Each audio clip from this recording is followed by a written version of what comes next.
Our honorary degree recipient today is Mark Rowswell, known to millions of people around the world, and particularly in China, as Dashan, who will be introduced by Mr. Andrew Clark, Professor and Program Coordinator of our Comedy Writing and Performance Program in the School of Creative and Performing Arts.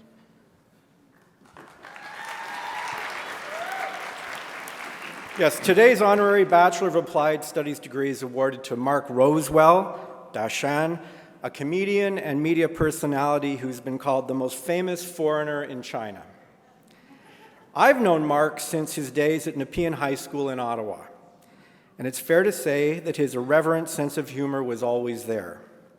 For instance, Mark once ran for student council president. During his campaign, he wore a toga and, along with promising more days off school, vowed to change the school colors from purple and gold to green and black. He won in a landslide, but was disqualified for being ineligible as he was only in grade 11 at the time. Following year, when Mark was eligible, he did not run. Despite his comedic bent, Mark did not leap into show business. After studying Chinese at the University of Toronto in the mid-1980s, he attended Peking University. It was there he became interested in xiangsheng, a revered form of traditional Chinese comedic dialogue, and he soon began appearing on national television under the stage name Dashan. Today, he is recognized as a cultural ambassador between China and the West, a symbol for the value of finding common ground between cultures. Dashan is the only non-Chinese performer to have appeared 4 times on the CCTV Spring Festival Gala, the largest annual television extravaganza in China, with an estimated audience of over 800 million viewers. Dashan served as Canada's team attaché during the 2008 Olympics in Beijing and as Canada's Commissioner General for Expo 2010 in Shanghai. In 2006, he was inducted into the Order of Canada. In 2012, Dashan was named Goodwill Ambassador to China by the Prime Minister. He's also had an ongoing relationship with Humber College. Dashan has come and worked with our comedy students, doing speeches and question and answer, and last year, Dashan partnered with Humber College on a 10-show tour of Chinese universities. He presented an insightful and hilarious talk that compared North American stand-up and Chinese crosstalk, xiangsheng, and stressed the importance of mutual understanding and cooperation. He's also been touring his show, Dashan Live, in countries such as Australia, Canada, and the United States. President Whitaker, Mr. Gray, it is with great honor and pleasure that we ask you to confer upon Mark Rowswell this Bachelor of Applied Studies degree.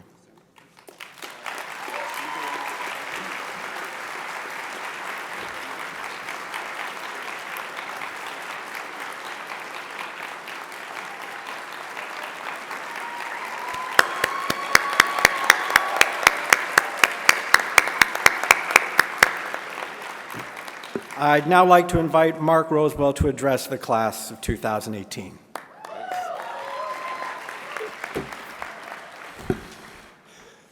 Thank you, Andrew. He was a year behind me in high school. Just goes to show you, always be nice to the kids younger than you in high school, because you never know, sooner or later they'll get you an honorary degree.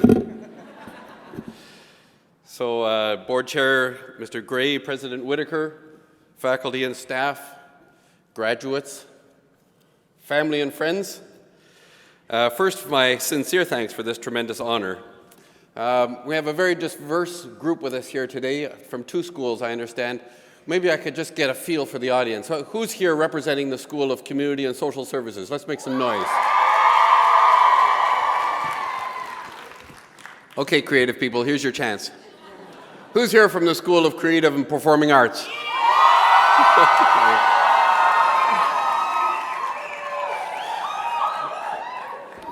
Well, as Andrew mentioned, that's kind of my foot in the door to Humber through the comedy program. What a great school. I mean, it's hard to address an audience like this because of the diversity. There's so many different people here, so many different backgrounds studying different things. But Humber, you may not know, because I know it's only a small part of the college, but the largest comedy program in all North America. How great is that? How many people here from the comedy program? Okay, a few. So most of you won't know who I am because almost all of my work is done in Chinese to a Chinese audience. 现在能听懂我说的话，能听懂中文的，你们给点掌声好不好？ Oh, one guy in the back. Okay. Okay. So that's a choice I made in my career, is to focus exclusively on, or primarily on, focusing in Chinese. I don't do a lot of speaking in English, actually, and I just thinking the reason I'm doing this today, I always focus in my career on doing Chinese first, Chinese first, Chinese first. And it's only because we did this tour in China where I did like 12 presentations in Chinese, I finally agreed to come here and do one in English.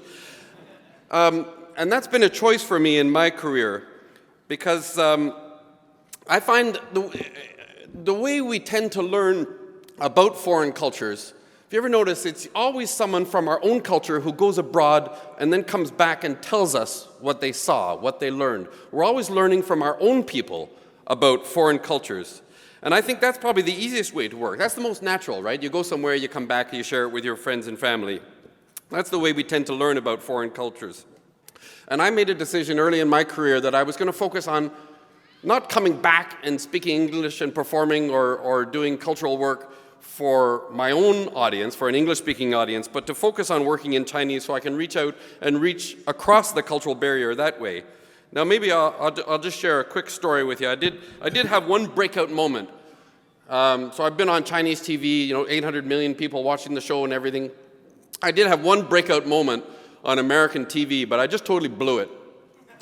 It was during the 2008 Olympics in Beijing, and I was there as the cultural attaché for Team Canada, just helping the athletes sort of acclimatize to the cultural environment in Beijing. But one of the things about that job is that you get to march with the athletes in the opening ceremony. And that's when I discovered how great it is having friends in television, because I don't know who was running the cameras or who was in the control room there, but there's like 300 athletes on Team Canada coming into the bird's nest in the opening ceremony of the Beijing Olympics. The whole world is watching. And each country has like a minute of airtime. And I swear they gave about half of that to a big blow-off of me. A big shot of me coming in. And of course, all of the media are like going through the names like, who the hell's this guy? Who the hell's this guy? Well, I think it was because of that big close-up that I had. I got a couple of offers from American media. They're all in Beijing, they're doing live shows and everything. I got a chance to appear on the Today Show and be interviewed by Matt Lauer. So here's my breakout moment, right? But the first question he asked me, I thought, this is the first time I'm going to see an American audience straight. I'm going to show them what a fascinating person I am. First question he asked me was, I hear you're really famous in China, so tell me, how famous are you? And I thought, I've been doing interviews for Chinese media for like 20 years. Chinese people never ask me that because they watch Chinese TV, right? Matt doesn't watch Chinese TV. He has no idea. So I just totally blew the question. I'm, typical Canadian, just kind of like, oh, pretty good, eh? Not so bad.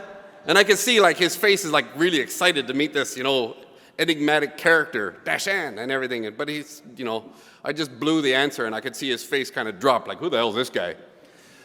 But don't ask me that. Ask the audience, right? I go out, I leave the interview, and I go out and into the square there, and people are mobbing me and everything. And I thought, man, it's my fault.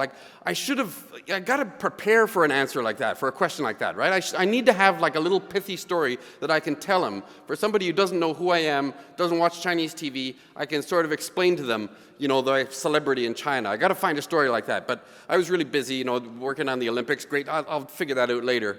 That night, I went to the closing ceremonies, which I found actually a lot more fun than the opening ceremonies, because the opening ceremonies are really tense, right? Everyone's, before the competition and everything, everyone's marching in lines. The closing ceremonies, everything's finished, right? It's just a big party at the end of the 3 weeks Olympics. And all the athletes are just in the middle of the stadium there, walking around. It's just a free-for-all. And I saw Yao Ming. a real role model for me, somebody who reaches across Eastern and Western cultures. And I thought, man, I got to get a picture with Yao Ming. But then I realized, like, everybody wanted a picture with Yao Ming. And I kind of thought, as a celebrity in China, I know how that feels. You go to an event, and you're there as a member of the audience to see the event, but everyone's like looking at you. Everyone's focusing on you. So I thought, I won't bother him. I know how it feels. I'm not as big as Yao Ming, but I know how it feels. Maybe some other time I'll get a picture with him. So I was really conscientious that way. I turned my back, watched the performance. Don't bug the guy. A couple of minutes later, somebody tapped me on the shoulder. And I looked around, and it's this shirt. And I look up, and Yao Ming's up like here. He's got this big smile on his face and a camera in his hands, and he says to me in Chinese, "Could I take a picture with you?" And I thought, hang on a sec, I gotta tell this story to Matt Lauer. I need to redo that interview. I need to go back and tell Matt Lauer, "Hey Matt, have you ever heard of Yao Ming?" "Yeah, everybody's heard of Yao Ming." "Well, when Yao Ming meets me, he asks for my picture, buddy." That was my breakout moment in American TV that I blew.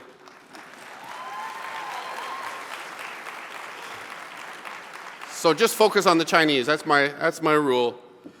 Now, a convocation address, I'm supposed to share some inspiring life advice, I suppose. It's very difficult with an audience like that. I mean, that's hard enough one-on-one, right? But how do you share that with an audience of 2,000 people?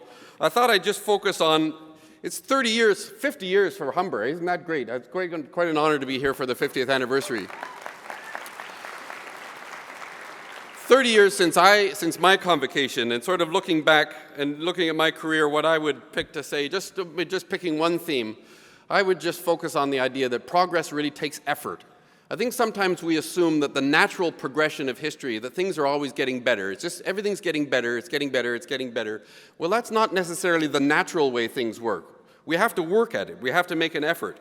Things don't necessarily get better just by going with the flow and doing what comes naturally. And I think we found in the last couple of years especially that developments in technology don't necessarily bring progress. I mean, especially in my field, dealing sort of between cultures and on an international, like between China and the West, at the advent of the internet, we always thought the internet was going to bring us closer together, right? It was going to make it easier for us to communicate and to overcome national and ethnic and religious and whatever barriers. And that doesn't seem to be happening. It seems clear now that the internet doesn't automatically just make society a better place by default. In fact, we're increasingly seeing how new technology sometimes brings out the worst in people, providing us with the tools to be the worst that we can be. These days, social media and digital algorithms have often divided us into silos of like-minded people. The digital world is increasingly an angry place where our natural sort of tribal identities are strengthened, and we're encouraged to think in terms of us versus them. We're constantly encouraged to stick with our own group, and it takes a real effort to break out of that. Now, maybe it's even harder nowadays than it was 30 years ago, because 30 years ago, you could go halfway across the world and you could lose yourself in a foreign culture. Nowadays, you carry your home, you carry your tribe, you carry your homies with you in your pocket, right? You've got your cell phone everywhere you go. And everywhere you go, you're talking to people you know, and you're sending word back home. So sometimes I think it's even harder for us now to break out of our sort of own social or cultural bubble.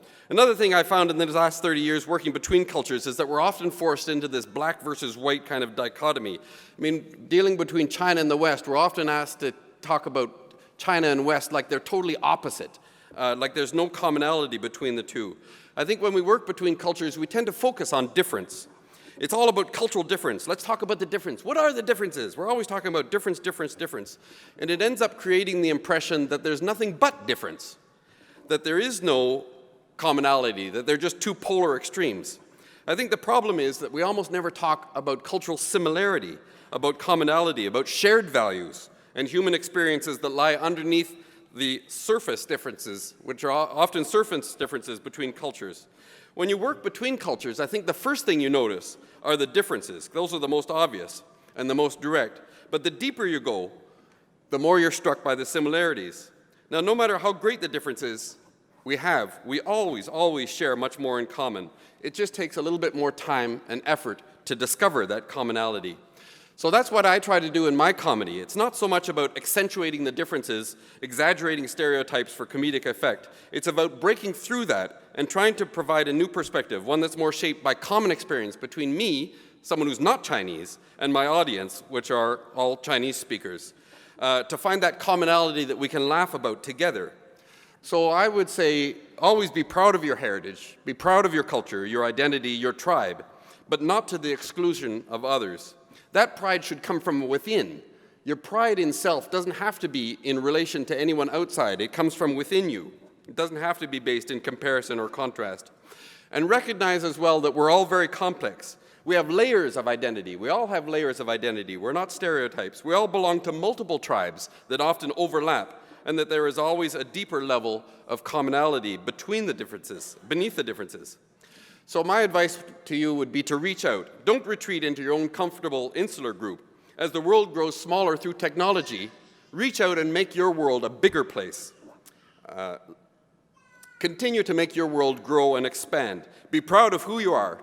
Celebrate our differences, but also reach out and try to find commonality with others. And I think that's relevant for people here in the creative and performing arts, but also in social and community services, especially in a city like Toronto, the most diverse city in the entire world, and perhaps the most diverse country in the entire world, Canada, where even a young waspy guy like me can grow up to be a Chinese comedian.